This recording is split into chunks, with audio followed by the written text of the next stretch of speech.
धर्म के लिए भावना की नहीं, बल्कि अपने कर्तव्य के ज्ञान की आवश्यकता है।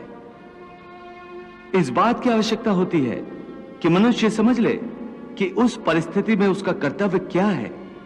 भावना तो कई बार कर्तव्य के रास्ते में आ जाती है, मनुष्य को कमजोर कर देती है। जैसे इस समय तुम्हारी भावनाओं के कारण तुम्हारे मन में जो मोह उत्पन्न हो गया है, वो तुम्हें कर्तव्य के रास्ते से भटका आ रहा है। इसलिए शास्त्र कहता है कि कर्तव्य भावना से ऊंचा है। अभी तुमने बड़े ज्ञानियों जैसे तर्क किए कि कर्म के लिए कोई प्रेरणा होनी चाहिए और प्रेरणा के लिए कोई भावना आवश्यक है। ये सारे तर्क मोह जनित हैं।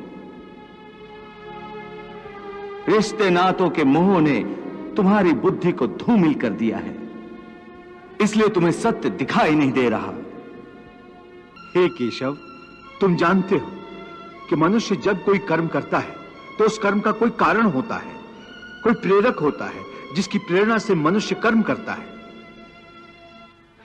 कोई भावना तो होती है जिस भावना की पूर्ति के लिए मनुष्य अच्छा बुरा कोई भी कर्म करता है। अर्थात कर्म की जड़ में एक भावना होती है और भावना की जड़ में कोई ना कोई रिश्ता होता है, क्योंकि किसी संबंध, किसी रिश्ते के बगैर तो भावना पैदा नहीं हो सकती। अर्जुन, तुम ठीक कह रहे हो।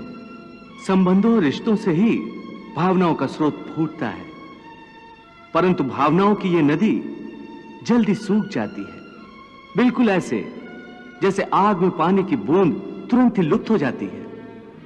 मरने वाले की चिता के ठंडे होने से पहले ही रिश्तेदारों की आंखों के आंसू भी सूख जाते हैं। कोई 2 घड़ी आंसू बहाता है, कोई 2 दिन। बहुत रोती है तो मां, वो भी चंद दिनों में फिर संसार की माया में फंसकर अपने दूसरे कर्म में लग जाती है।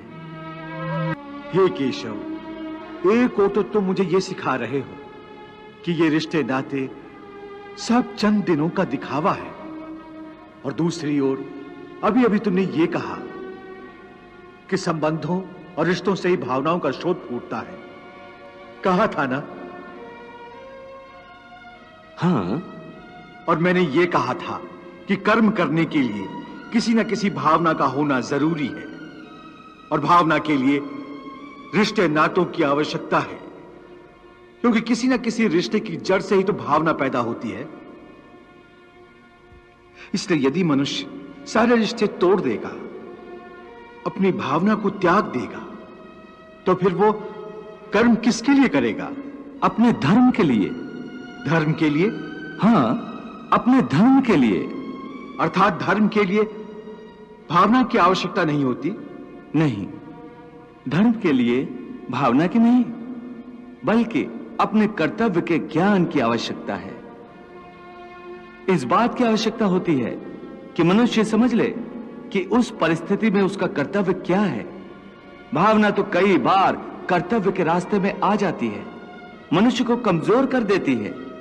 जैसे इस समय तुम्हारी भावनाओं के कारण तुम्हारे मन में जो मोह उत्पन्न हो गया है, वो तुम्हें कर्तव्य के रास्ते से भटका आ रहा है। इसलिए शास्त्र कहता है कि कर्तव्य भावना से ऊंचा है। अभी तुमने बड़े ज्ञानियों जैसे तर्क किए कि कर्म के लिए कोई प्रेरणा होनी चाहिए और प्रेरणा के लिए कोई भावना आवश्यक है। ये सारे तर्क मोह जनित हैं। रिश्ते नातों के मोह ने तुम्हारी बुद्धि को धूमिल कर दिया है, इसलिए तुम्हें सत्य दिखाई नहीं दे रहा। इसलिए इस समय तुम्हें धर्म स्पष्ट दिखाई नहीं देता। धर्म क्या है? धर्म की व्याख्या क्या है? इस बात का निर्णय कौन करता है? हे मधुसूदन, वो कौन है जो धर्म का विधान बनाते हैं? हे अर्जुन, हर प्राणी अपने धर्म का विधान स्वयं बनाता है। मैं समझा नहीं केशव। देखो पार्थ, धर्म का जो विधान किसी दूसरे ने बनाया हो, वो तुम्हारा धर्म नहीं हो सकता। तुम्हारा धर्म वही है जिसे तुमने स्वयं बनाया हो। जिसे तुम्हारी आत्मा ने स्वीकार किया हो। धर्म व्यक्तिगत चीज है जिसका फैसला व्यक्ति को स्वयं करना पड़ता है। मैं अब भी नहीं समझा केशव। देखो पार्थ, मैं एक उदाहरण देकर समझाता हूं। किसी के गांव पर डाकू हमला करके गांव की लड़कियों का अपहरण कर रहे हैं।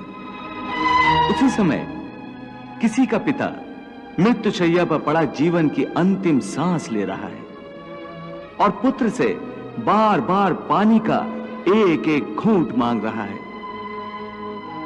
उस समय उस व्यक्ति का क्या धर्म है?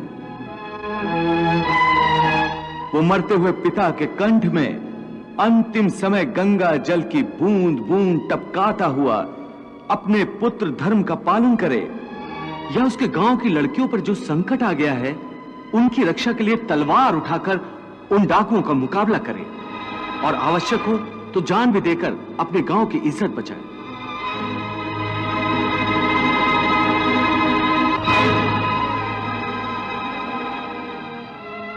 इसका निर्णय कोई दूसरा कैसे कर सकता है?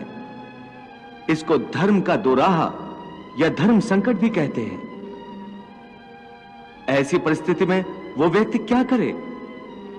उसका फैसला कोई बाहर वाला नहीं कर सकता। यह निर्णय उसी को लेना होता है कि उस समय उसका प्रथम धर्म क्या है। उस समय उसकी आत्मा जो आवाज दे वही उसका धर्म है। इसलिए हे अर्जुन, हर प्राणी का धर्म व्यक्तिगत होता है।